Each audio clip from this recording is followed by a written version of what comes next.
I forgot to look if the CDL posted its bracket again, or if they're doing what they did last year where they just don't post the final bracket. What did they did? Did they put up the updated like season standings? Nope. All right. I looked it up on Gamepedia and they had updated it. Well, we got to remember that doesn't count for. Yeah.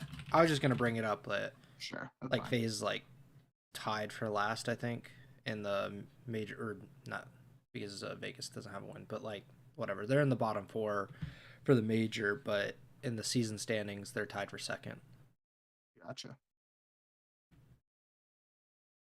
Okay, YouTube sounds good. So I'm going to tweet.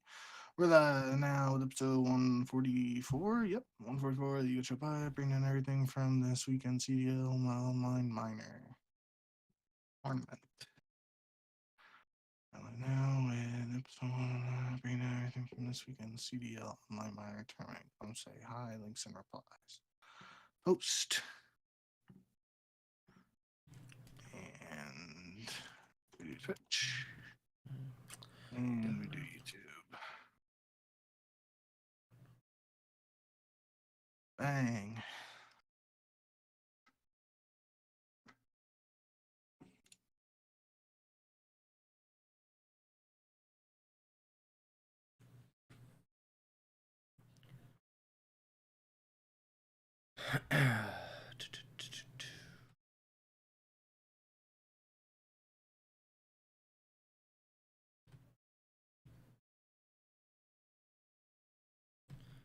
Was it Saturday where I got like every single match wrong? You didn't do good on Saturday, yeah, but we got OpTic against Boston, right? Looks like we might have gotten that one wrong.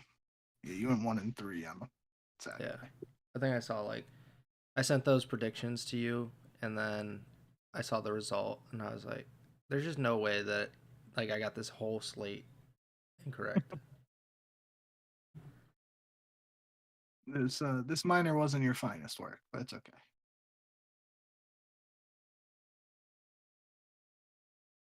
Even I picked Carolina for the final, right? Yeah. Yeah. It's a dumbass bracket. Alright, we get started. Is there? Hello and welcome to episode 144 of the Ego Chall Podcast. My name is Preston Byers, and as always, I'm joined by my co-host Justin Binkowski. And on today's episode, we're talking about the first ever Call of Duty League minor. The minor tournament is in the books. $20,000 to a team that we shouldn't have doubted ever again. We shouldn't doubt them. But we'll get to all of that. We'll break down the tournament and give our thoughts on this minor and how it worked out this weekend. But before we get to any of that, how are you doing, Bink? Yeah, doing all right. We are hyping this minor tournament up a little bit since it was really the return to CDL action after the winter/holiday break. So it was exciting to get back in the swing of things. Admittedly, a lot of game 5s though this weekend. So the days went pretty long, and it was.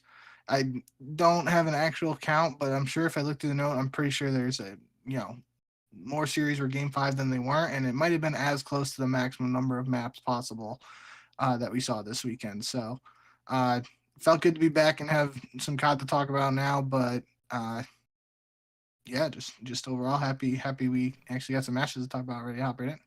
That was a good guess because there were, from my count, 6 game 5s. There were 11 series total, so just over half of this minor tournament went to game 5, which is exciting. But like you mentioned, you can go till 10 p.m. Eastern while doing that in some cases. So a little bit of a trade off, and I'm sure the CDL was probably not super pleased with that and how long that those days went, but. The minor is in the books, and we should talk about the winner first and foremost. Atlanta FaZe, a team that I don't know. We've questioned them. I don't want to, retcon and try to gaslight the audience by saying that we weren't trying to doubt them. But the beginning of the season had been very, very rough for Atlanta FaZe. Only one win through the first 2 weeks of the CDL season before the holiday break.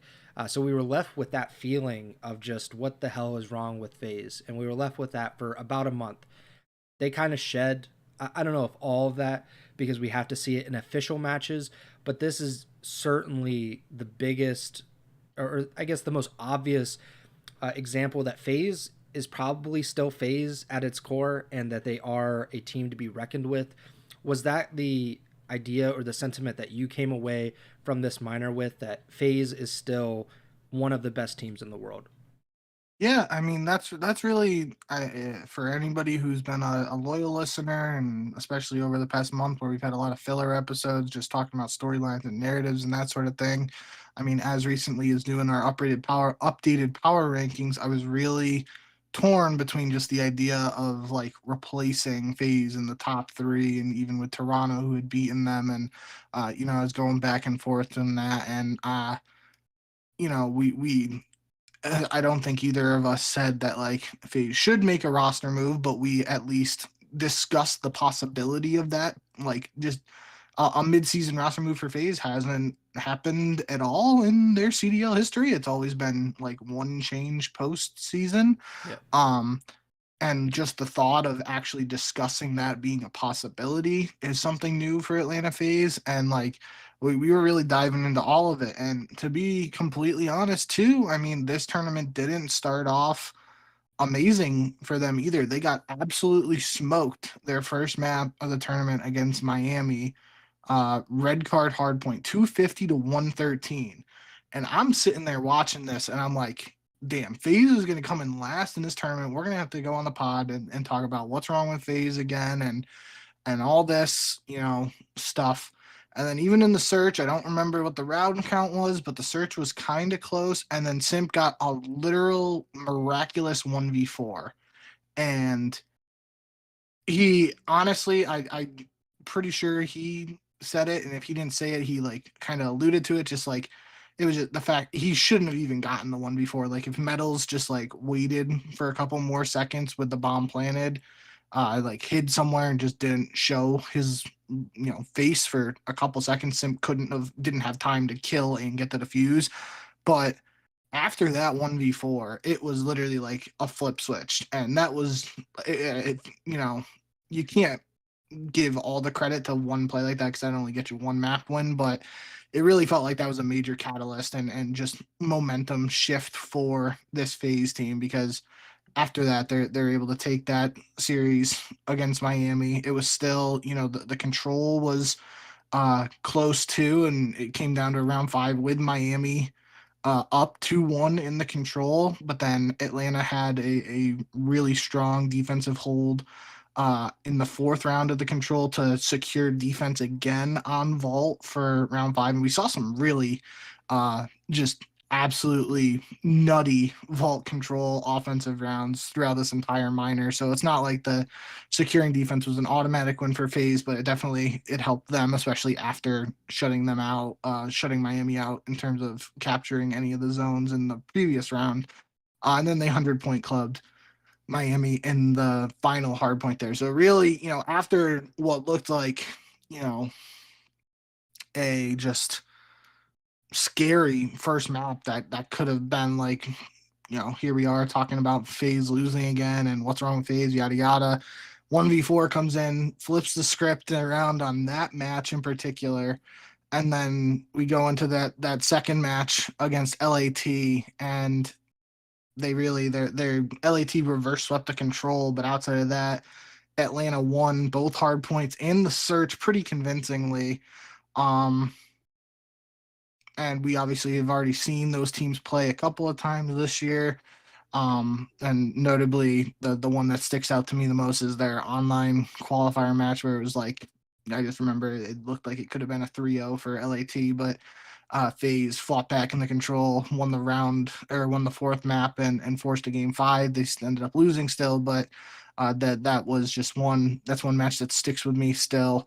And this was totally different scenario here, and we'll get to LA Thieves a little bit because Nade shot. I saw some clips of him talking, and there's some drama and stuff like that. But nonetheless, Atlanta comes out, beats them, and then they just from there have to play a Minnesota team that really showed some encouraging signs, in my opinion, throughout this entire minor. A lot of people didn't expect either of those teams to be in the position they were in this bracket, probably, but that's where they were. And Minnesota pushed them to a game 5 again. Atlanta was down 2-1 in the series.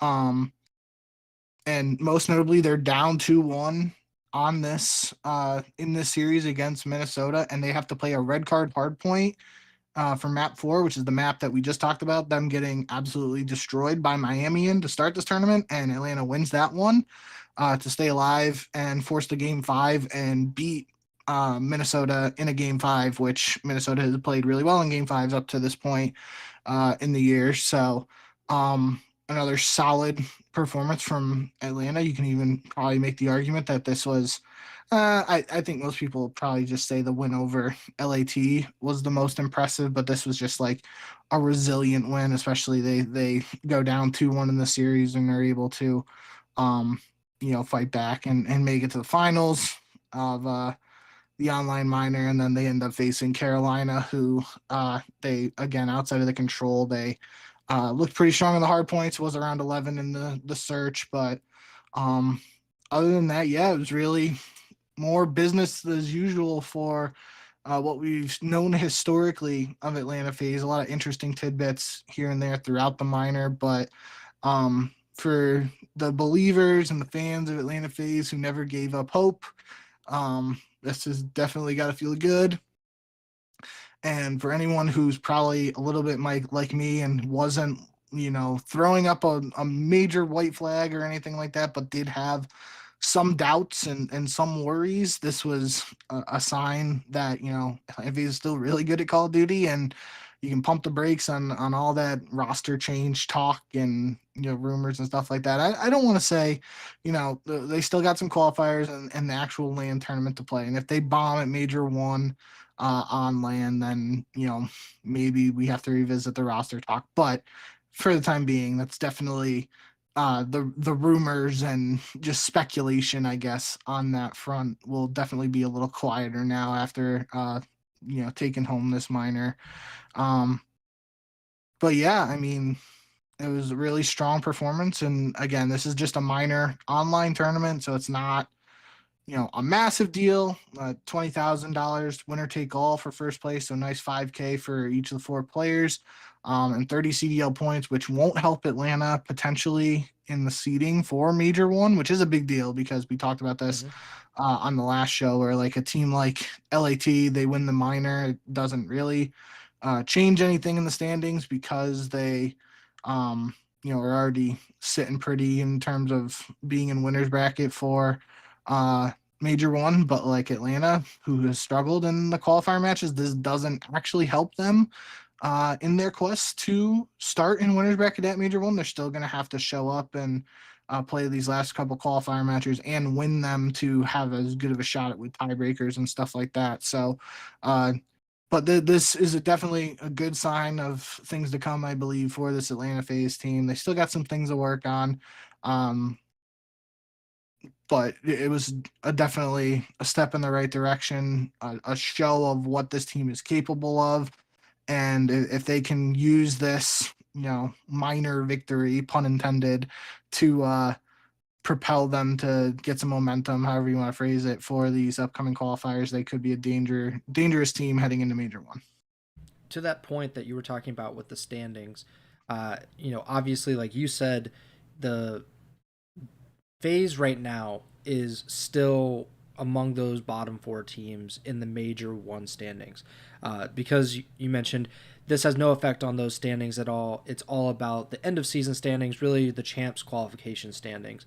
So in that respect, they are tied for second in the CDL. If you can believe that, after really just we talked for 4 weeks basically about the doom and gloom of Atlanta FaZe basically, and now they are tied with, I think, OpTic and Toronto or something along those lines. Those are the teams that are among the top 4 in the CDL at this current point in time. But when you talk about Major 1 standings, they're just above the Los Angeles Guerrillas and they're just above the Vegas Falcons. And if the season or the not the season, but if the Major One standings held today, they would be starting in losers bracket and would have to go all the way through that losers bracket in Spain. So that's something we have to keep in mind, and I'm sure they are keeping in mind as well. Obviously, this is a huge step in the right direction. Certainly something that they needed. Quite a few teams needed something like this, but for a championship contender like FaZe, we needed to see this as well. And I think it does, to an extent, like you were mentioning, quiet down some of those rumors and the speculation around FaZe and whether they will make a roster change. But if Pred is still out there, so I think that has to be taken into account. As long as he is a free agent and as long as he is looming, essentially, a lot of teams will have that speculation around them, and FaZe is certainly one of them. Even if that isn't a realistic scenario, that's just the situation that we're kind of living in at the moment. But I'm very happy for the FaZe guys that they were able to win this. I'm sure there is some kind of pressure lifted into the extent of, like, if they lost, let's say in the first round of this tournament, we're just talking about, oh my God, look at FaZe. And then those qualifying matches to finish out the Major One cycle are even more important. They're going to have even more focus put on them, even though, they're kind of in the same situation that they came into this minor with. They still have to win some matches to get out of the losers bracket, to give themselves a good shot at winning Major One. But I just think it's a really interesting story. And what I came away from this this minor really thinking about was something that you mentioned very briefly, is the resilience of Atlanta FaZe. And that was something that wasn't really present too much in those first 2 weeks of the qualifying matches, but they lost to the Heretics, got blown out in that first hard point. I think it's very easy for a team who has struggled so far in this season to lose that map, to lose it so convincingly, and then kind of tilt and just say, screw it, like, why can't we win these maps? Why are we losing so bad to Miami, who we both agree is like a middling team? Atlanta FaZe, they come back, they win 3 straight maps, including a 100-point club of Miami. And then you talked about it. They had probably their most convincing win against LAT. And LAT, to this point in the season, has been the best team in the league. Minnesota, they were very resilient. They very easily could have tilted, lost that match. They end up winning it. And then Carolina, who we will talk about. Carolina is like probably one of the best teams in the CDL. Like, I don't think we can deny it anymore, considering what we saw at the minor and what we saw in those first 2 weeks of the season. So huge congratulations to FaZe.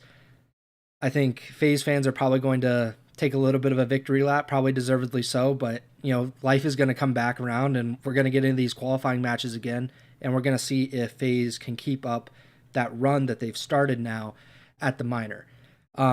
Before we move on, I want to get your thoughts on what you thought of the minor overall, because we talked about it on some of the last pods about like this format and how it's kind of breaking up the qualifying matches. Obviously, this is a little bit different because we had this gigantic break for the holidays, and then we go right into the minor. How did you feel this tournament and this format kind of translated into making some of these matches feel more or less important? What did you think of the minor? Yeah, I liked it overall. There are definitely some kinks here and there, and it's not necessarily CDL or the minors' fault. I think we were talking earlier about like how long some of the days felt, and it was really not even necessarily all the game fives, but there were multiple resets and player disconnections. I think people tweeting and alluding to like the scan and repair thing that's been a thing since like Black Ops Cold War. Maybe even before that, maybe it was in MW 2019. I remember it being a big deal in Cold War. So, nonetheless, there were definitely multiple map resets. There was one map I remember. I know I have it in the notes here somewhere.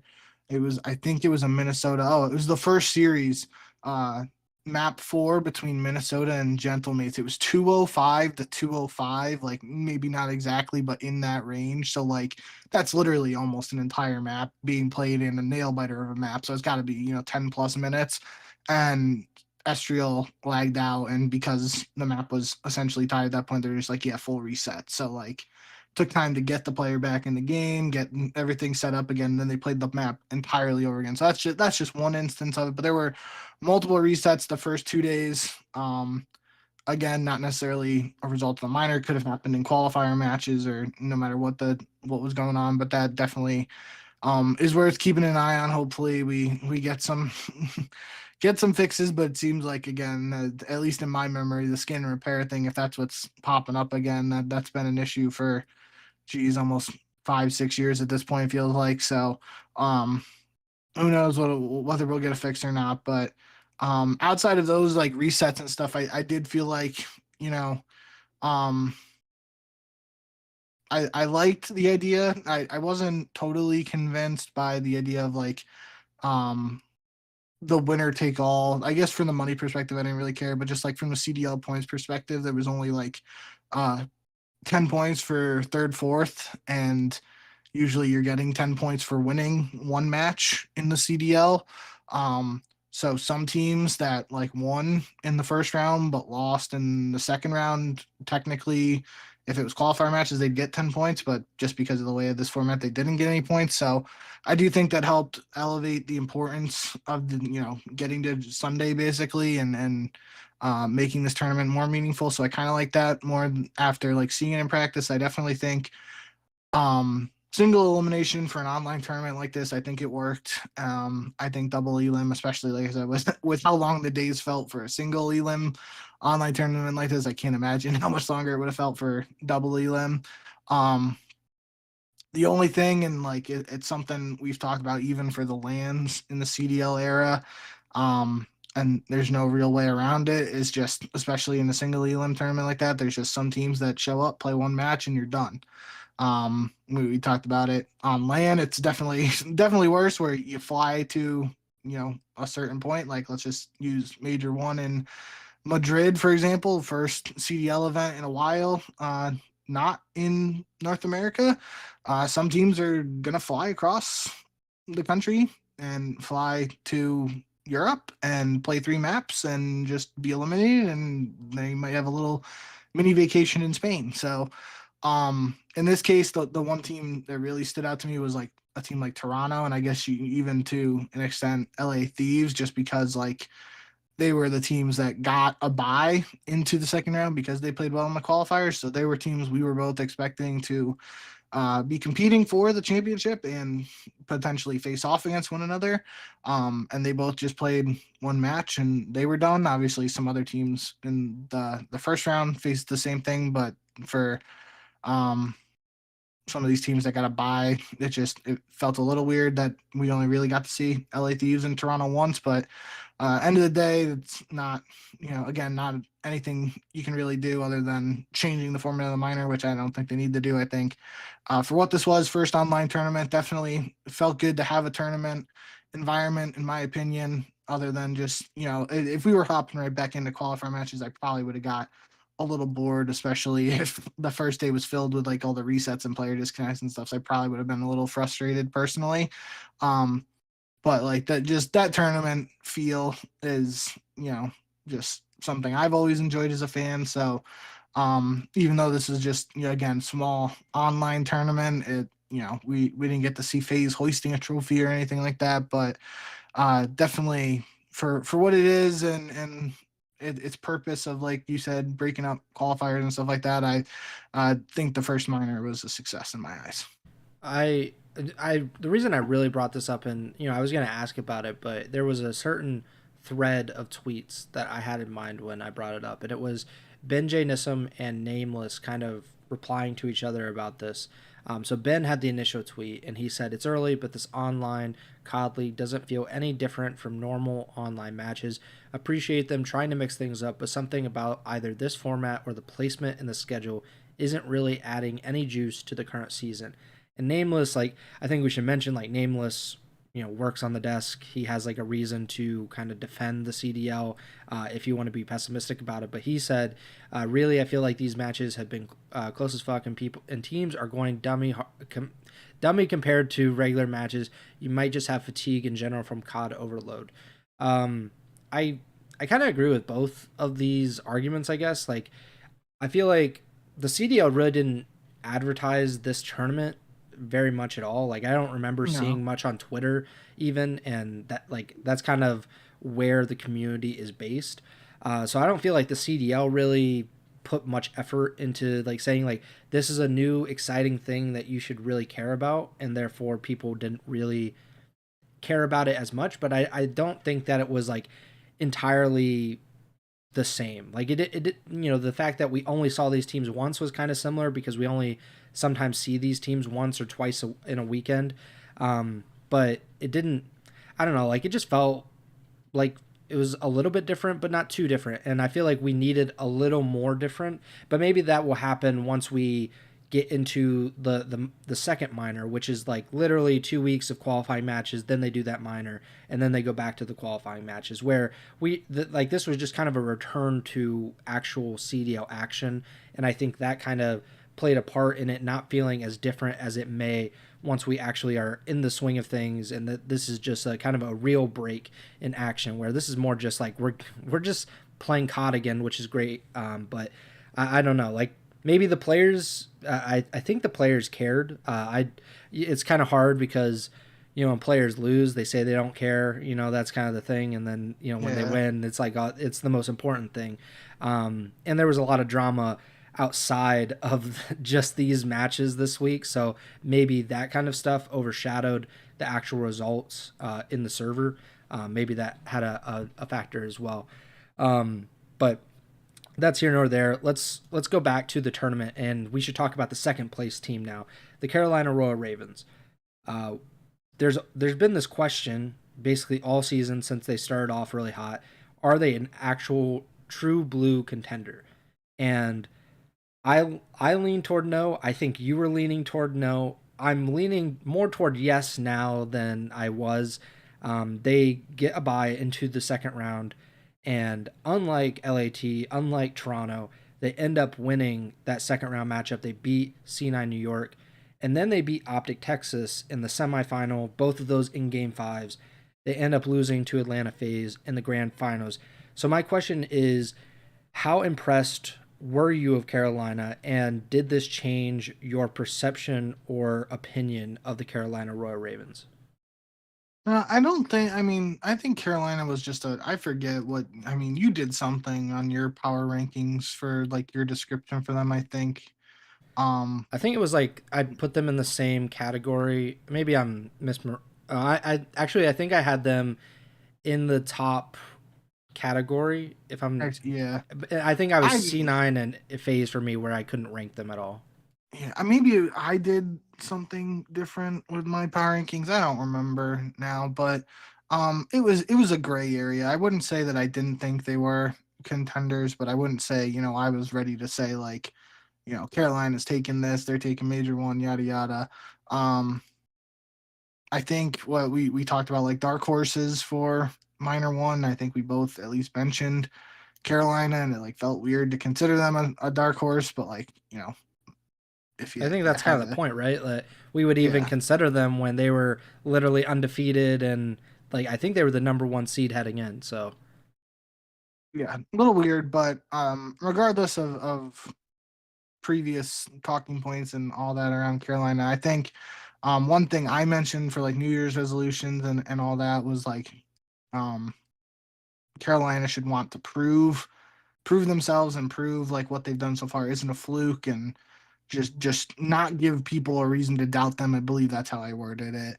And I think that's what they did at this minor. They showed what they're capable of. You know, the C9 match was close again, and that was a match that we saw in the qualifiers where Carolina had to reverse sweep them, and this time around, um, not technically a reverse sweep, but they had to do the Neslo, the 2-3-5, winning game 5, round 11. So that's always pretty exciting. But yeah, I mean, a big win over OpTic today, which there's a lot of drama and body shooting and middle fingers being thrown around and stuff like that. So that could be a fun storyline throughout the rest of the season. But um, just overall, yeah, I think that's what the big thing from Carolina's performance is really just they showed they're going to be a contender unless something drastically changes. They're going to be fighting for one of those spots on championship Sundays going forward here. It could be just any doubters will probably say it's just early luck or early success, and they got to keep on showing it. But like to this point in the season so far, they've shown that they have a good grip on the current state of the game, and barring any unforeseen or just unexpected massive changes or behind the scenes stuff going on with this camp and whatever. I saw something Brian Saint tweeted like they were on the way to dinner as a team tonight and a homeless guy like threatened them with a knife or something like so Team that was building. weird. But what? It's a team building experience. Yeah. But regardless, I'm saying like anything aside from just what we've seen so far out of Carolina definitely should be encouraging for any doubters or people who weren't sure what to expect. And I mean, heck, even us coming into this season, I don't think we were expecting them to be as good as they have been so far. And there were definitely multiple questions around a slasher coming off of a break, Vivid potential role swap, and he'd been using the AR. TJ Howley running it back with Gwyn, and then we talked about Gwyn having to prove himself as rookie of the year, basically with all the Abuza trash talking whatnot at the end of the year last year. So a lot of question marks around this Carolina team heading in. Still inevitably going to be some doubters when you got teams like FaZe, OpTic, and LAT that you expect to be 3 of the 4 teams in every championship Sunday this season. The way Toronto's played, you expect them to be fighting for that 4th spot, and the way Carolina's played, you expect them to be in the mix too. So I just think overall, based on what we've seen so far, definitely encouraging signs from Carolina and definitely some things for that camp to be happy about the way things have gone so far, even though they weren't able to get the job done today. Scotty in the YouTube chat said Carolina's great if Gwyn is cooking, but if he gets shut down, it's hard to win in respawns. I think the most impressive thing about Carolina this weekend was that he wasn't popping off in the respawns as much as he has been in those qualifier matches, and they were still able to squeak out wins in those series. He was still really good in S&D until the FaZe series. He wasn't very good, but like that stuck out, like, because you think of Carolina in general and you think of Gwyn and the star ability of him and like the slaying power that he can provide, and he did provide that. But I'm looking at his like hardpoint KDs. Like against C9, he had a 0.81 hardpoint KD.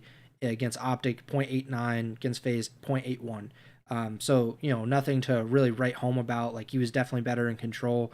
Against OpTic and C9, he had a 1.45 S&D KD, 1.29 S&D KD, and but if you look at like his previous online qualifiers against C9, 1.38 hardpoint KD, 1.67 hardpoint KD against FaZe. That was the one that they 3-0 swept FaZe. So like that, so he kind of took a step back, at least for this weekend in these matches, in terms of that slaying ability a little bit in Respawn, and they were still able to win those matches. They won both Game 5s against OpTic and Cloud9. They were really close to forcing a Game 5 in this series. They lose a round 11 against FaZe in Game 2, which would have certainly helped them. Who knows what that series ends up being like if they're able to win that round 11, but they don't. They end up losing in 4 to Atlanta. I do want to bring up the controversy or the trash talk between Carolina and OpTic. Gwyn, I love him. Like he's incredible. He flips the double bird after winning those series. They eliminate OpTic, and TJ also adds his own bird. He doesn't go double. He just goes a single. Only a single. Yeah. So he was being very reserved, and I respect that.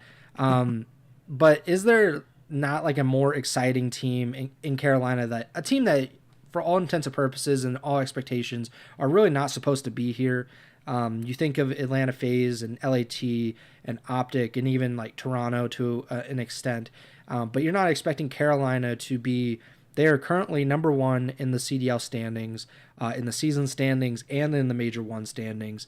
and they're adding all this fire against the most popular team, the team that if you do this stuff against, this is something that fans in like 5 years will remember and just completely hate your guts for. How much in love are you with Gwen? Because I'm thinking about marrying the dude, to be honest. I just thought that the best part was he flips the double bird and then like it's almost like before it he's kind of just like stoic, I guess is the best word, like just expressionless. It wasn't like he was like raging, like pointing the camera and stuff like that, talking trash. He was kind of just like chill, double bird, then went back to being chill again. So I thought that was a whole funny sequence. I don't really know too much of what goes on like led to it. Obviously there was the body shooting from Shotzi earlier in the series. Gwen was shooting bodies back a little bit. I don't know if this goes back to like Shotzi's going rogue a little bit earlier this week and weekend and talking about like people not playing for the win and playing for stats, yada yada. So Maybe, I don't know. maybe that's like connected and whatnot. I'm not really sure, but regardless of the situation, I mean, we even saw Shotzi like pointing to the camera at one point, I think breaking point tweet, and is like, you are effing shit or something like that. I again don't remember what it was, but like there was trash talk in the series, and we both said it numerous times on this podcast. Like that's what makes these Call of Duty matches what it is, and that's what makes Call of Duty esports what Call of Duty esports is. The Twitter drama, the beef, the almost WWE esque nature of some of the interactions and stuff like that. Like that really the personalities and all of it, that really brings out the best in Call of Duty esports. And other people may argue the quote unquote bring out the best is not how you want to phrase it, but it leads again, Those people would be wrong. OpTic fans are obviously going to be upset Salty. when Gwen flips the double bird. Their team lost, and he's talking trash. They're going to whatever Gwen's tweeting and ripping the dude and saying stupid shit to him and his replies and stuff probably. But end of the day, a good majority of neutral, just Call of Duty esports fans have to enjoy what transpired in that series just from a very basic like entertainment and added flavor, I guess I'll say, when a little extra on top of the actual gameplay. Yeah, if you want to say that like Call of Duty is worse off for this kind of stuff, like you're just wrong. Like there's no other way to put it. I would say esports in general, just any competition is better when there is like legitimate beef and there is like harsh feelings in a way. Like you don't want it to get too personal because then it's like, okay, this is a little too real for even the viewers, and that can like some of the scrap and draws and stuff last season was like, this is a little bit too much. Like I don't need to know that much about these people. So that from that point of view you can take a step back. But this kind of stuff where I don't think like Shotzi and Gwen would like try to kill each other if they saw each other in public. I just think this is competitive rivalry. This is just passion being shown by both of these guys. And like, if they get fined, I think that's stupid just in general. But like, I don't want it to stop. I don't want these players to, feel like they have to tone down what they're saying or what they're doing. This is any sports league in the world would kill to have some of the natural organic rivalries that Call of Duty esports creates on a yearly basis. Like scrappy and draws, that was like a thing that just like popped up. That was like, I forget what even was like the initial thing that started it all, but like that's like, it's not something that the NFL can like naturally create, even though those guys are like literally trying to give each other concussions on like a play-by-play basis. These guys don't even touch each other. They're not even in the same room, and they hate each other in certain aspects, and that's great. That is what competition is all about. I feel like we've talked about it so much, but I think rivalries can be like, you mentioned Halo, and like I think of Halo, Gears of War, and Call of Duty are the absolute best esports at this, and it's the trash talk. Like there's just nothing like it, and Call of Duty should always play into that. It's what they're kind of known for, or I think what people, if you go into a Call of Duty game when you're 12 years old, you hear racial and homophobic slurs that like you haven't even like heard in your entire life. And I feel like we don't need that much, but we need like the intensity of Sure. like a Call of Duty lobby in like a professional scene. And I think the CDL has actually kind of played into that more. I I think the agree. CDL even like retweeted something with Drazen and Scrappy like last year, or yeah, they it was the showing Draza's girlfriend on the screen and stuff at the major, or I think that maybe with champs, but like stuff like that, a little too far. But I like the idea behind it. Even today, You're they muted, by the way. care. I'm muted. You can't hear me. I don't hear you. Um, Actually, well, it might be on my end because I don't hear anything. Hold on.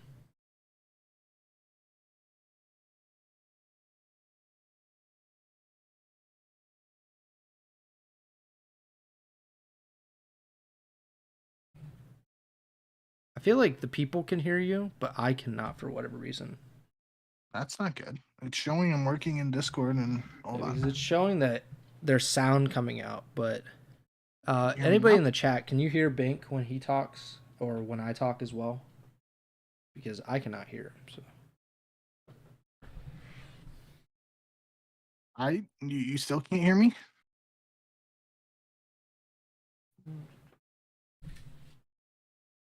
Justine says he can hear it. Justin says he can hear us both.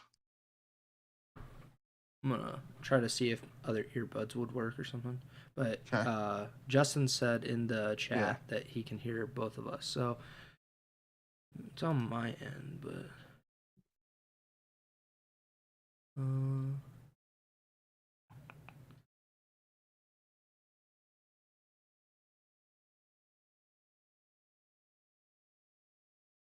can you hear me? Now people can't hear you. I could hear you that time, but I don't know what's going on. So nothing changed on your end? No.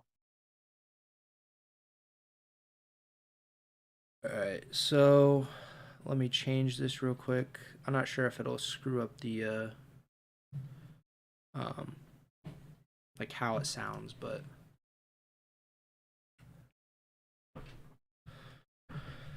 we were cooking a little too hard, I guess. I don't know. Just when you started talking that last time. Huh. Hold on. The only issue though is that now I can hear you, but then the stream can't hear you. And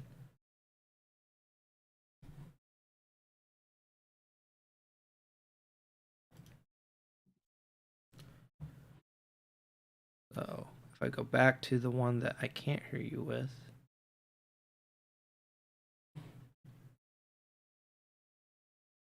Can you talk right now? Now it's all bugged.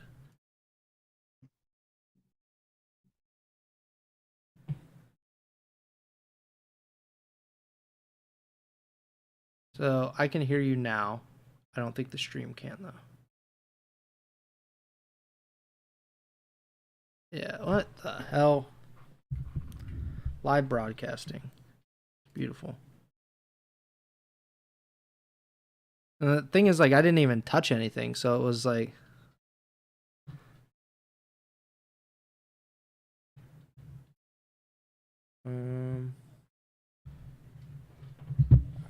Let's. Yeah.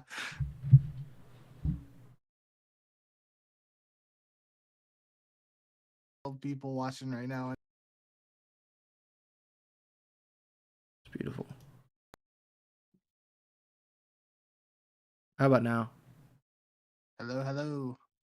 Yeah, they should be able to hear you now. I don't know if the audio is gonna be as good or whatever, but could someone in chat please confirm that you can hear Bink now? Because I just unmuted the YouTube stream and it sounded like I was coming in and out. I mean maybe I don't know. Keep listening to it, see if it changes at all, but It should be. It looks like it's working fine on my end, but I can't hear it on my end. I can only hear what like, you know, I don't know if that's it's like compressing it or whatever when we're streaming it.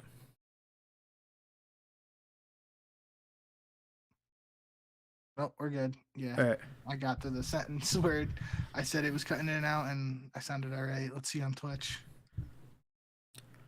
Yeah, Twitch sounds all right too. All right. I appreciate you guys in the chat for helping us out. Yes. I want to plead the fifth. I have absolutely no idea what happened.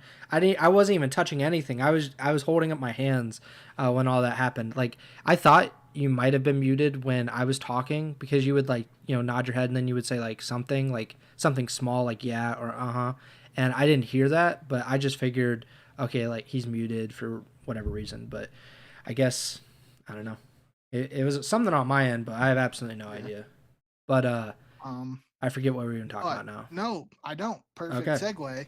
Should be able to cut it up and add what I'm about to say to what we were talking about. We were talking about the flair and the extra dramatics from the CDL stuff, and you mentioned like the CDL confirming something or something with the Draza and Scrappy beef and like retweeting stuff or whatever. Maybe that's not what you mentioned, but I know what I was going to say next was even today, the CDL reposted the Carolina Royal Ravens tweet from after the series against OpTic, where Carolina says Shotzi was right. We are a fake 4-0 team. We're 6-0 now. We move on to the minor one finals.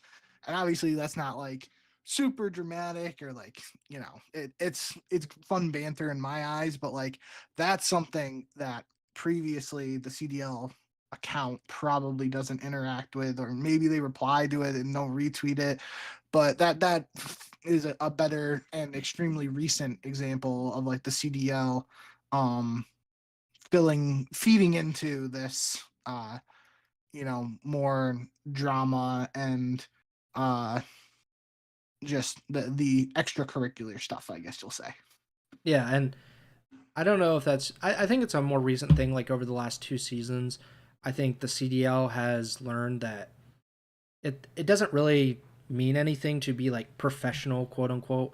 Like what does that give you? It didn't help them in those first few seasons where it's like super buttoned up and like we're gonna be like true sportsmen. Like people like it in the NBA when players talk trash to each other. People like it in the NFL when like wide receivers and cornerbacks hate each other.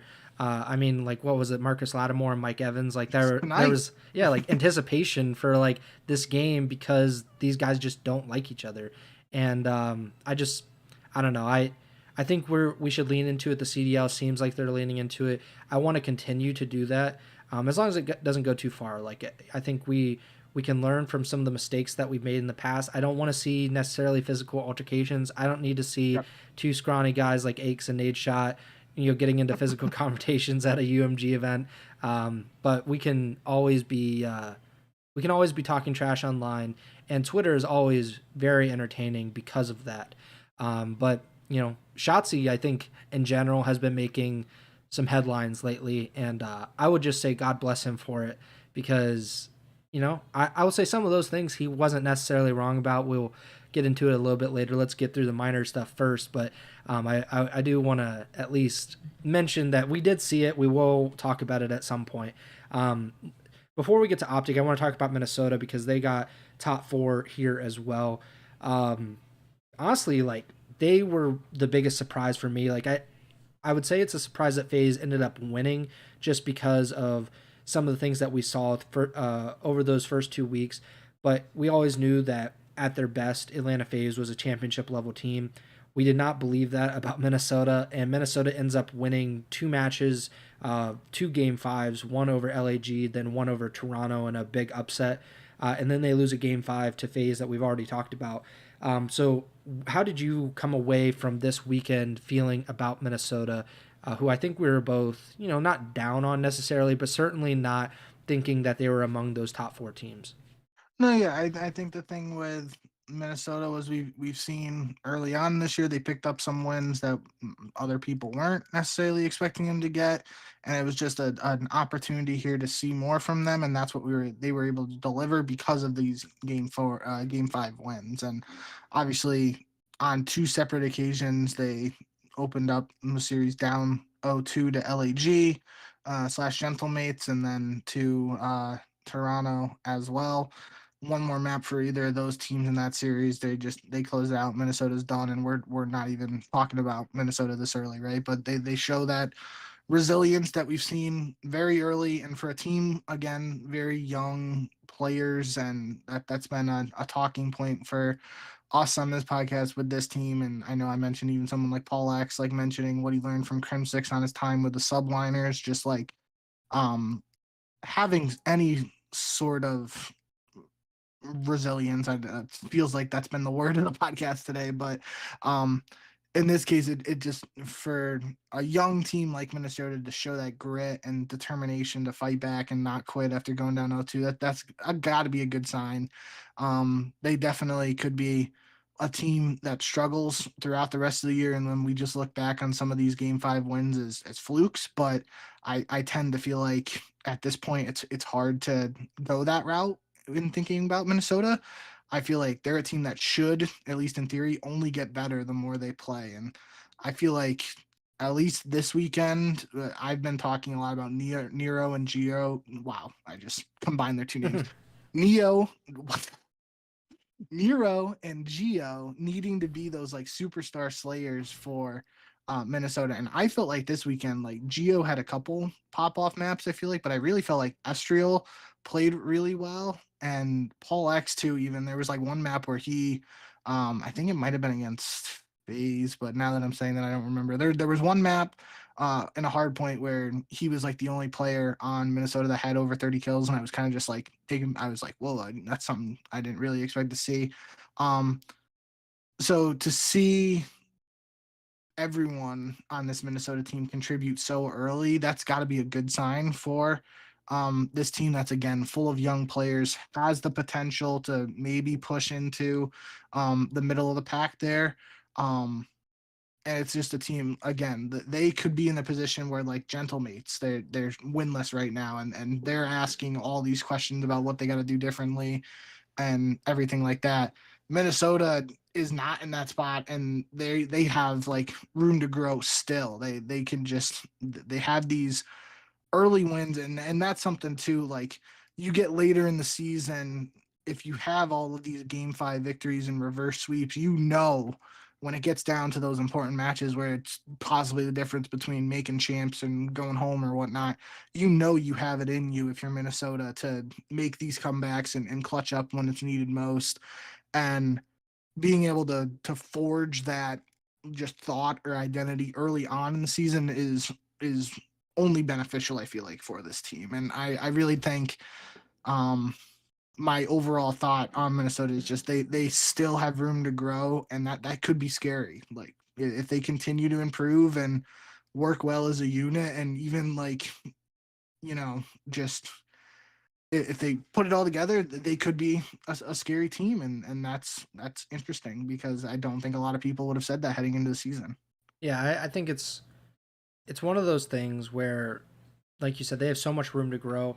It's just about whether they will make those steps to improve together, I guess. Because right now, you could see a scenario where maybe one or two players just kind of rises too quickly for the other two, and then Minnesota's in a scenario where eventually they're going to have to make a roster change, if that is the case. Not saying they will, but we've seen that in the past before, where teams are just like, these two players or this one player is just way too good for the rest of this team. But right now they're all learning. They're all getting better. And I came away from this weekend even more impressed by Minnesota than I have at any point in this season. I will say I was kind of down on them. Not in like, oh, they're so bad, but I just didn't believe in them at all. I thought they were just like a middle of the pack team, and maybe they still are, because this is a really competitive league, and this is a single elimination tournament. Like you said, they're, some of these teams, the team they played, Toronto, they didn't play any maps until they played Minnesota. They lose in Game 5 and they're out, and they move on from there. But that's something to keep in mind. But I'm still very I'm still impressed by what I saw from Minnesota this weekend. And I will say, just to play devil's advocate to the Minnesota storyline here, that Toronto series in particular, I put it down in the notes.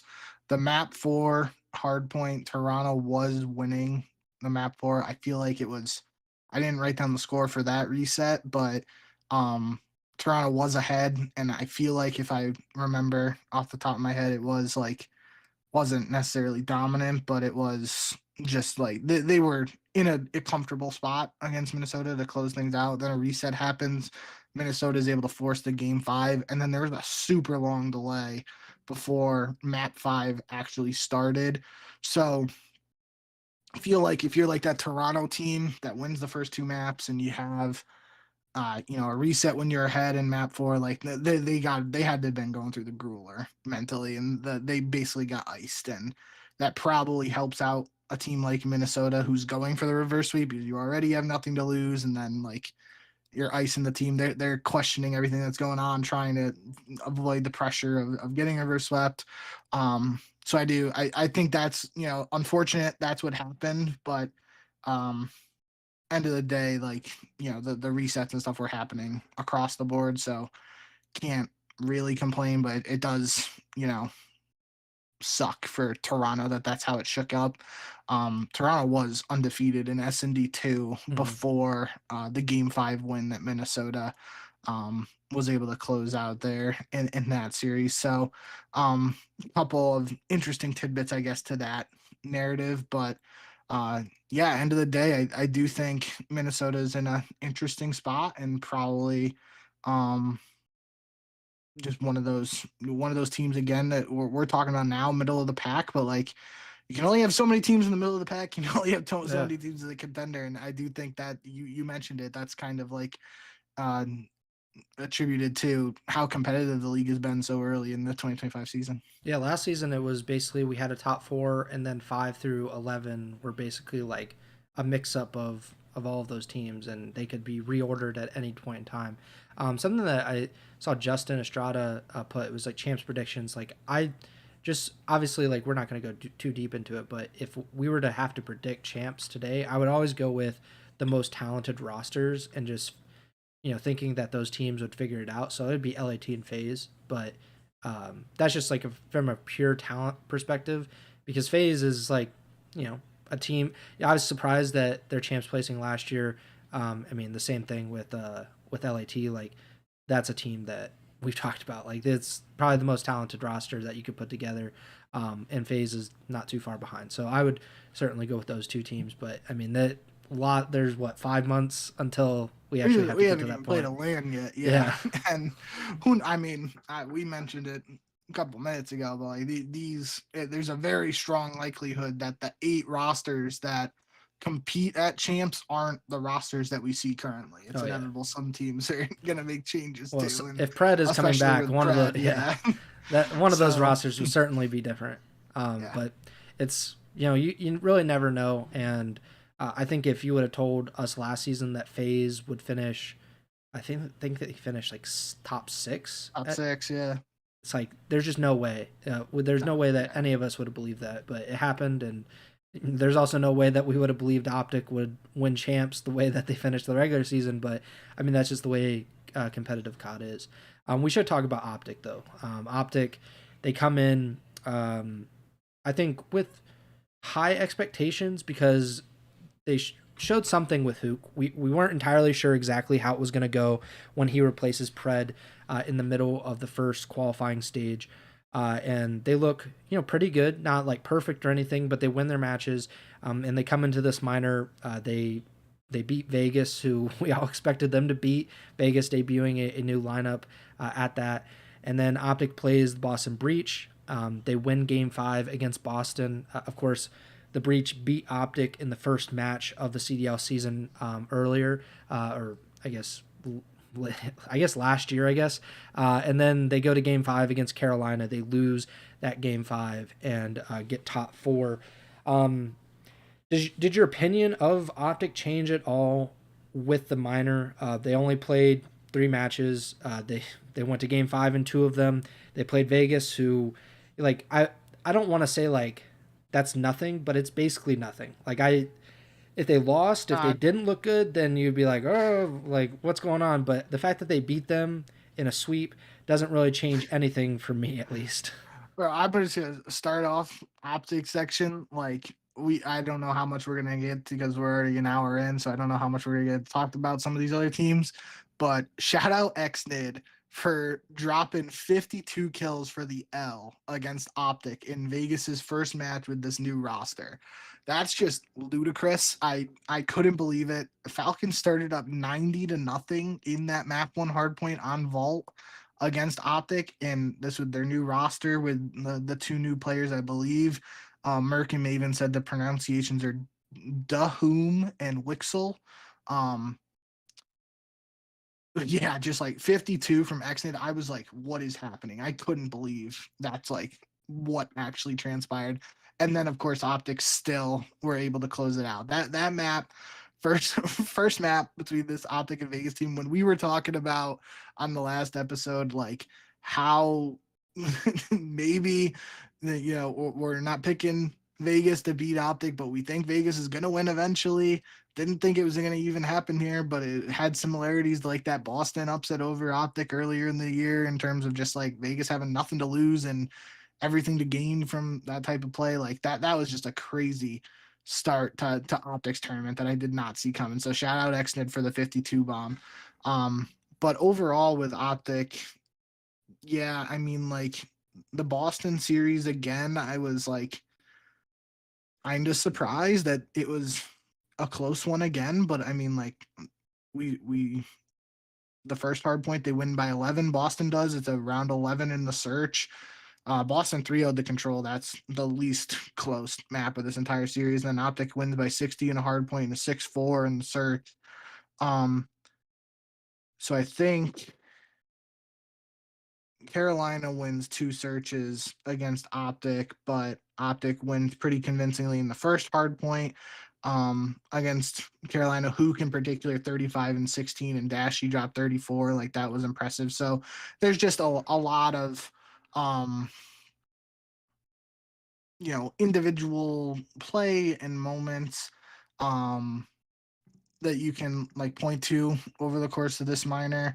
End of the day, most people, and again, Greenwall expect first place. Most people would have liked to see an Optic versus Atlanta showdown in the finals of this minor, even if it is just an online tournament. But I do think just again, this is a team with Hook. They still, are gonna have I don't want to think growing pains is the right word, but they still at a slight disadvantage in just terms of like them having to make this roster change means they have not as much practice as some of these other teams. You can say like that's not as big of a deal because of the holiday break and whatnot. Like a lot of these teams can be on the even footing, yada yada. So I don't know how much weight goes into that, but end of the day, yeah, I still think Optic is strong team. Probably would have loved to see them play Atlanta in the finals just for the storylines and whatnot. That would have been a good showdown. But I do still think the Optic team, obviously, like using that Vegas match is just illustrating they still have room to improve, and that's got. I mean, they're still winning matches when they can get better. Like they haven't hit their ceiling yet, and as we saw last year, like their ceiling is winning champs. Like they can just continue to get better. Shotzi, obviously with his tirade and going rogue on the TL, like he's extremely passionate right now, and that's got to be a scary thought for the rest of the league. If Shotzi is able to hit that final form and just hit the superstar level that Aches doesn't want to admit to being there for him. This is just a team again. You expect them to be in championship Sundays this entire season, so not necessarily worried or anything about Optic after losing and not making the finals. But I thought there were some encouraging signs from them. Some things like the 52 bomb is just like what the heck's going on here. But yeah, I think future's still bright for Optic. Some questions around just like how they're gonna piece together and whatnot, but definitely saw some good moments out of them and excited to see how they build off this. Yeah, I think, I don't want to say like, the 3-0 or just it being as close in those first, what was it, the first two maps. I don't. I think if you 3-0 a team, like it could be as close as you want, but at the end of the day, like good teams win, and that's really all that it comes down to. Like we saw with Boston last year, that a bad team can go to as many game fives as they want, but they're gonna lose almost all of them if they're truly a bad team. And I think the same thing about Vegas. They're certainly going to win a match if this is kind of a perfect example of like they should have won game one of that series against OpTic, and then who knows what happens in the rest of the series if you win the opening hard point, especially when you're not expected to win any map of any kind against OpTic. But I think it's just a matter of time until they win. But OpTic, they looked about. I think we expected them to beat Carolina or to get to the grand finals, but Carolina is, I think, just better than we have given them credit for. Or like what the ceiling is higher maybe than we thought. OpTic, I still think they're trying to figure some things out. I don't think they're a finished product by any means, and they probably wouldn't be with Pred. But it's I think a roster change a lot of times is like a reset, and you're kind of like taking maybe 2 or 3 steps back to hopefully go forward further from there. But we'll see what happens with OpTic. I don't want to go team by team anymore because then we're gonna go on like a 3-hour podcast. And some of these teams we only really got to get to see a few maps, like Seattle and Vegas. We only saw 3 maps from them. We only saw from Toronto and LAT 4 and 5 maps. So any big things stand out to you? I think LAT and Toronto not getting out of the second round would be the biggest.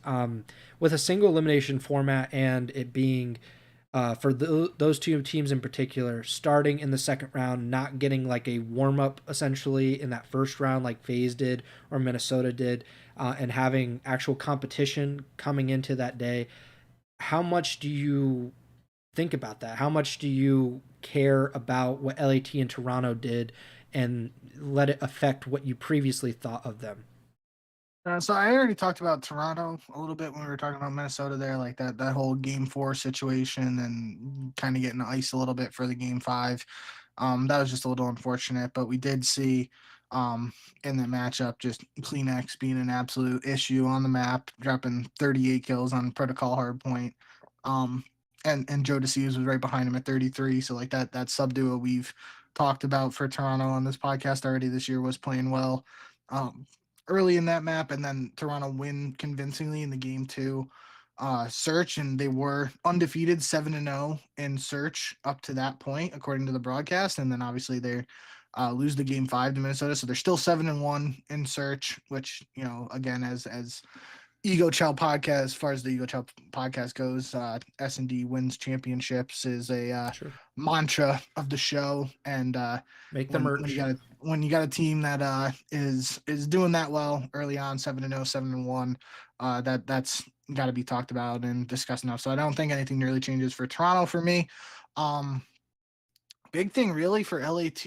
I saw like a clip of Nadeshot on Twitter saying that like there was something going on with Hydra's visa. He had to get it like reissued or I can't think of the word right now, renewed. Yeah.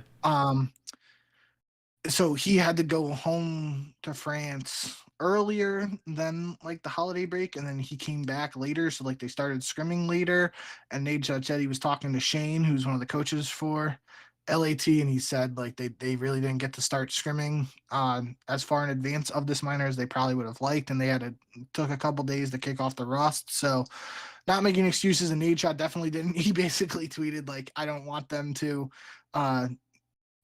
get off the game for the rest of the season. And then Ghosty, I saw today, tweeted he tweeted his stream link after the finals, and he's like not turning the stream off until Major One or whatever he ended up tweeting. So that was kind of funny. But yeah, for LAT, I definitely think you don't want to make excuses, especially where we've talked a lot about this team being the best in the game. The expectation or the bar being set at multiple titles for them throughout this year. Like losing one online match isn't the end of the day, or isn't all doom and gloom, but it's gonna it just raises some questions in terms of how they're gonna respond to this. Are they gonna you know, be the type of team this year that goes on these win streaks and then gets complacent? Or are they going to be willing to keep working? And obviously, you would think this team, with the expectations that they should probably be pissed off. And it sounded like um in the Nate Shot clip that Scrappy texted him and wasn't happy with Nate Shot's tweet or whatever, and Nate Shot texted him back and he said he like shut that down or whatever. So like they're talking about it and people are mad that they lost. And even though it's one online match, like the fact that you're mad that you lost one online match is, in a weird way, like a good thing. Like I would rather be supporting or be a part of a team that's mad to lose any match than just be like, oh, it's only an online match, who cares, we'll just go on to the next, right? So I think that's, at least for now, we'll have to see how LAT responds, but early indications suggest this team's gonna want to hit the ground running now and really get back in the swing of things. Potentially finish out these qualifiers undefeated, grab that first seed at Major 1, and then we'll have to see how they play on LAN, which we already saw them win that like 4-team LAN earlier this year. So like again, that feeds into the expectations and whatnot for this team. But in particular, I noted for LAT, I think Hydra had a 0.83 KD in the Atlanta series. And again, we know another Ego Chall mantra is KD isn't everything. But that's just a number you don't usually see next to Hydra. I can't remember. I mean, maybe if we go back to like his debut season, he might have had some negative series, but I really don't remember him having a 0.8 in any match that I can recall. So could be part of that whole just less practice thing, but it's still, this is a team that we expect to be really good this season, so it will be interesting to see how they respond to this early adversity here with loss in the minor to FaZe. I think that was the biggest part about it. It was like, I'll give my thought on Nate Shot in a minute, but like just the fact that LAT lost to FaZe, and I think if LAT lost to FaZe or OpTic, then it becomes like a thing. If they lost to like any other team, I don't think it's nearly as big of a deal. Of course, it would be surprising because any other team isn't as talented as those teams, but I just think because it was FaZe and you have the built-in rivalry, especially with Draza and Scrap, and there being like some hype around that match in particular, I think that's the only reason it got as much play as it did. What I will say about Nate Shot is like he has gone like full content creator in like the last year or two. So like these tweets don't mean anything to me because like he's just like kind of a weirdo with his tweets now, like, and not in a bad way. Like he's showing way more personality like in the last like year or so, like whenever he started streaming all the time again. But like this is just kind of his thing now, is like he's super online with some of this stuff. And like him saying like, I don't want to see our guys log off the game until the first major. Clearly the foot was taken off the gas pedal over the brake. Figure it out. Like that's just a ridiculous thing to say on Twitter. Like, and not saying like Scrap, I guess like you were saying, might have been, not too happy about the tweet. And maybe it was the other one. He said, if they're happy losing one series, then we signed the wrong team. I'd imagine they are just as mad as me, if not more. Obviously, don't expect them to win every match, but we got to act like we should and want to win every match. Not hard to understand. Like, I agree with that sentiment. I just think it's kind of silly to put it out there, and it seems, in my opinion, a little performative, a little content creator-ish, where it's like, you're trying to make or bring attention to this specific instance, where it's like, this was one match, and like you said, there were extenuating circumstances around why they may not have performed or may not have practiced as much or as well as they would have liked. So that's, I kind of just take it as like tongue in cheek a little bit with Nade in particular. Like if I saw Hex do this, I would be like, this seems a little weird. It seems a little out of character for Hector. Same thing with some of the other team owners. But I don't think anything of it. I don't think that there was, I don't know if they were lazy. Like I would have no idea about that kind of stuff. So I just expect them to be better. And it wasn't like they, like, it's FaZe. It's like literally one of the most talented teams, a team that should have the power or the firepower to beat a team like LAT. So that also plays a factor in my mind. But that's Nade being Nade. He will continue to be Nade, I guess. I think we just got to talk about the Shotzzy thing, right? Or we should finish up the minor, and then we should at least touch on the Shotzzy thing. Yeah, the only, I mean, kind of, we'll talk about some of the other teams in terms of those that didn't play a lot for when we get to like their qualifier matches and stuff. The only other team I just wanted to mention really quick is Cloud9, just because like we had, they were kind of a question mark in terms of what we were going to get out of them, and obviously they started strong with the 3-0 against Vancouver Surge, and there were a couple resets and whatnot in that C9 Vancouver match. So it's not like we can totally rule out any internet/server issues being corrected for C9, but there were those resets and whatnot happening for multiple teams. So it might not even be related to C9's previous issues, but nonetheless, in terms of Cloud9, we got to see them play well against Vancouver. Mac in particular played really well in the map one, going 37-23, and obviously Mac being an X factor coming off of his break was one of the narratives or things we wanted to keep an eye on for Cloud9. And then they get their revenge match opportunity, at least against Carolina, and obviously we know Carolina took care of business there, winning 2-3-5, but C9 did win two very close hard points.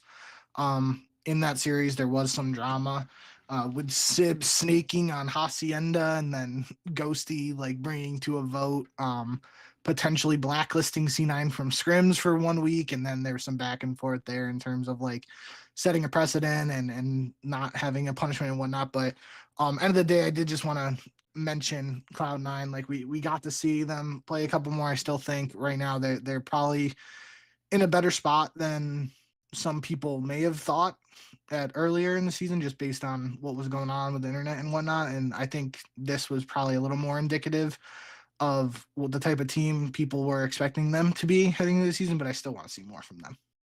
Yeah, I just loved Sib's response, where he's like, I understand, but we'll see what champs, like if that blacklist really holds up. And I thought that was a good response, at least. Just like, like when it really comes down to it, will you guys be like, locking arms and saying like, we're not going to scrim that team because of something that happened in mid-January? Probably not. So, the snaking thing, we've talked about it so much on this podcast. Like, what are you really going to do? Like, I think blacklisting is really the best way to like, and try to root it out and try to, get people to stop doing it. But like, it's so circumstantial. Like, Sib might not snake again for 5 months, but if it's round 11, $1 million on the line, like he's snaking, and as he should. I like, if I was his teammate, I'd probably punch him if he, if he's like, I had too much integrity to snake in round 11 of champs. Like, it's like that commercial, I don't know if you've seen it, where it's like a sportsmanship and the basketball player like calls the foul on himself, or he says, I touched the ball before it goes out. Yeah. Like, you shove that kid in the locker after the game. Like, there's no sportsmanship in that. So I expect the same thing with Sib or any other player in the CDL. But we're, I think that was just kind of one part of like probably the most drama filled weekend or week of COD on Twitter, basically in at least the last 2 months. I can't remember anything from earlier in the season that other than like Pred, but like that was kind of an isolated incident. There was just a bunch of rumors and stuff, but like this was like a TV show that had like 4 concurrent storylines going on. The biggest and most important, I guess, is Shotzzy. OpTic starts streaming scrims. People, I shouldn't say people, because I think the people at large are big fans. But the people within the CDL, not as big of fans. LAT in particular, I guess, were very much not in favor of their scrims being streamed versus OpTic. And we've talked about this specific stuff before about streaming scrims and why teams should do it, why players individually should do it.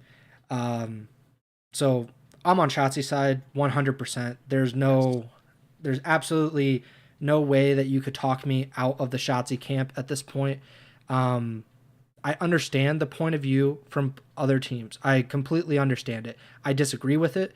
I think it's short-sighted, and I think that, you're essentially annoying if you are, like, especially at this point in COD esports. If you're at the biggest, if you got millions of viewers, you're like the NFL, you're making billions of dollars left and right. Like, you have all these TV deals, and you're like, we don't want to stream like our practices anymore. Okay, that's fine. But your COD esports, some of these players are getting like more viewers basically for their streams than some of these games do, and like at least more attention online than their the actual games do. So you should stream scrims. I'm sure you agree with this, right?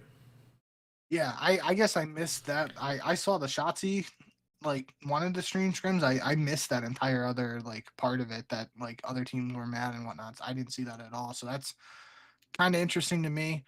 Um, Not necessarily the exact same topic, but just on a related note, one thing that's always drove me crazy in terms of like the streaming scrims and challengers gameplay saga is like the blocking the mini map, and like when people did the um what did they like they blocked like almost everything for S&D and no comms and stuff like that for like the challengers online tournaments and or like qualifiers for some of these like pro-ams and whatnot. Like that stuff has always drove me crazy because at the end of the day, this is Call of Duty. And yes, I understand the counter argument to like not wanting to give away strats and whatnot, but there is really only so many things you can do. And it's like if you're playing obviously early on in the season, it's you know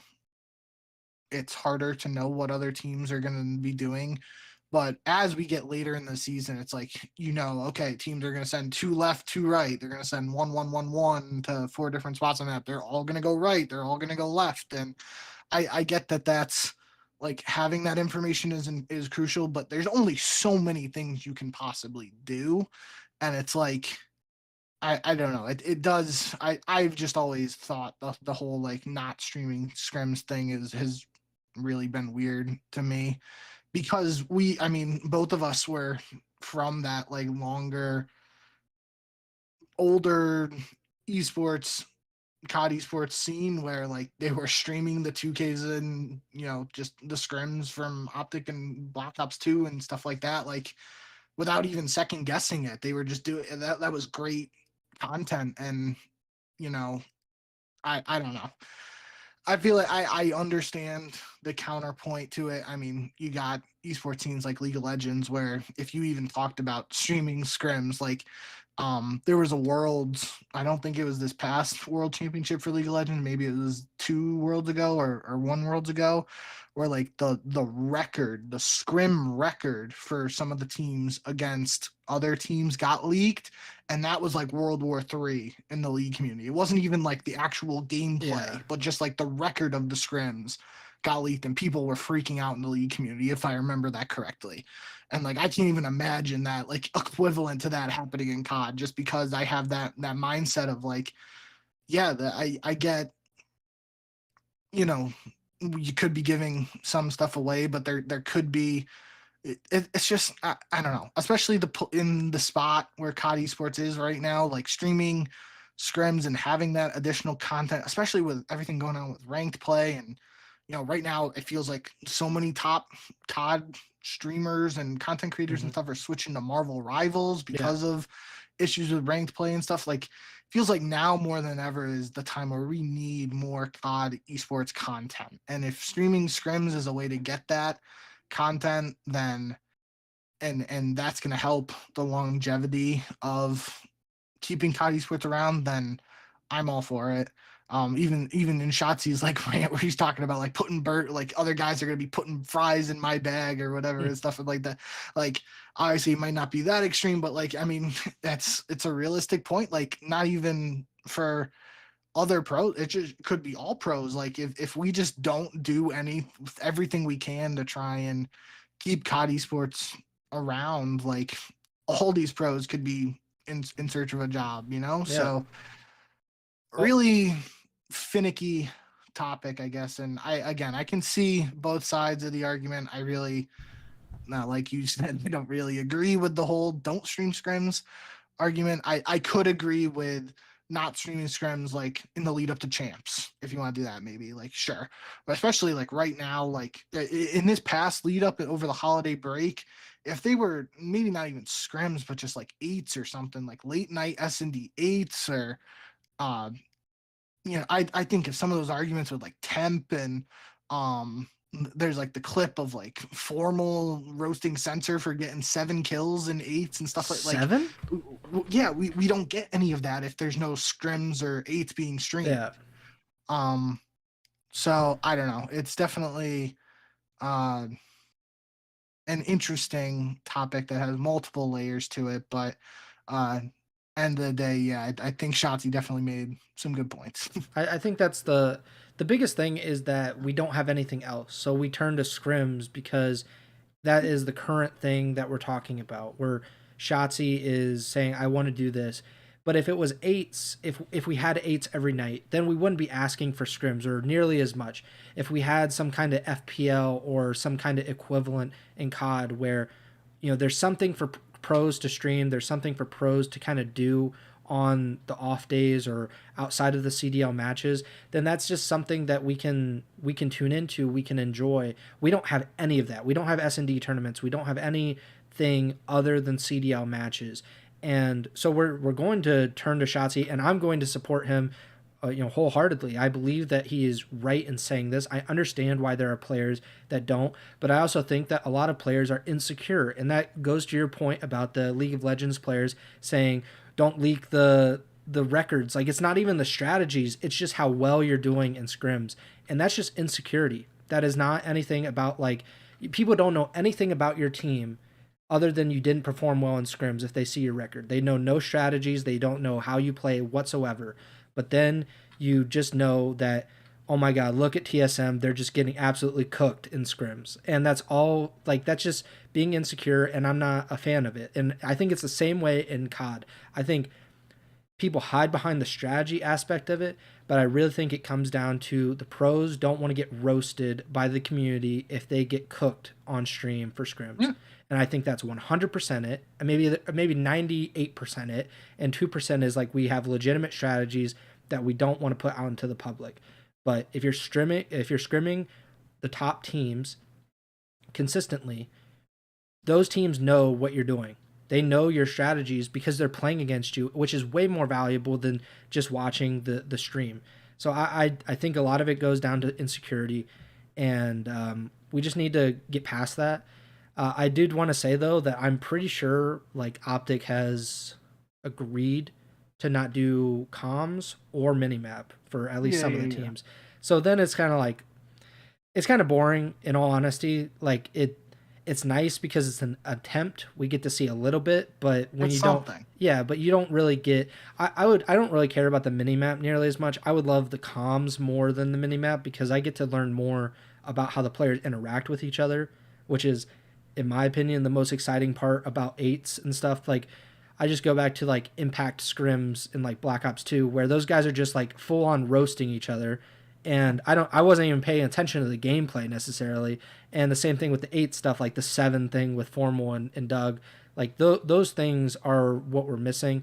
But I go back to the point that if we had 8s on a consistent basis, or an FPL or S&D tournaments or something else, scrims would not be a topic of conversation at nearly as much. I'm sure some players, but I think everybody should do it. I watched Temp stream, I think last year or 2 years ago, a lot because they were streaming scrims, and that was in challengers where I don't really know some of the teams that they were scrimming all the time, but I found it fun. I found it entertaining, and I think he got quite a few views while he was doing it. I just wish more people did it. I just don't think it'll happen, but maybe we'll see. We'll see what happens with that.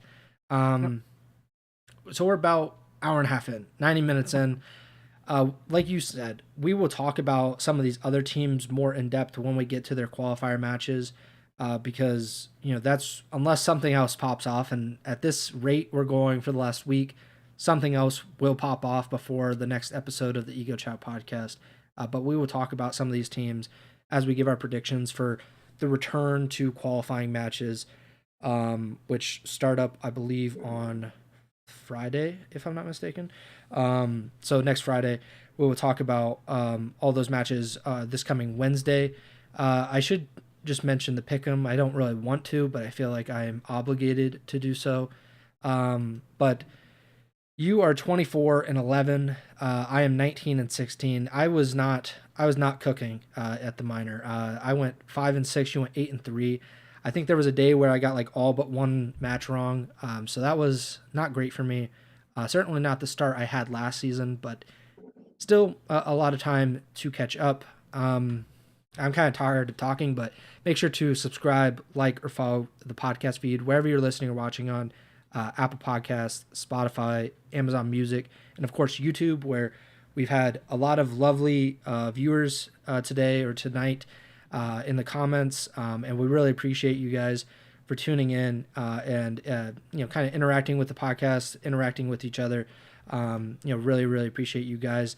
Make sure to subscribe on YouTube. I think we're at 180 subscribers. Maybe we've gone up since then. 185 now. Yeah, so we've gotten like 5 or 6 subscribers since the stream started. But please subscribe to the YouTube channel. Let's get to 200 subscribers, hopefully by Major 1. Like the videos and all that good stuff. Follow us on Twitter at jbink with 2Ks, at Preston Byers, podcasters at Ego Chall Podcast. And we will be back Wednesday. We will be hopefully on the normal schedule for the foreseeable future, which is live shows on Sunday and Wednesday, meaning the podcast will get to your feed on Monday morning and Thursday morning to recap some of the matches that happened over the weekend and then talk about the matches that are coming up the following weekend. So we'll be back on Wednesday night to talk about all the qualifying matches, to preview the return to qualifying matches. But yeah, that does it for me. Bink, take it away.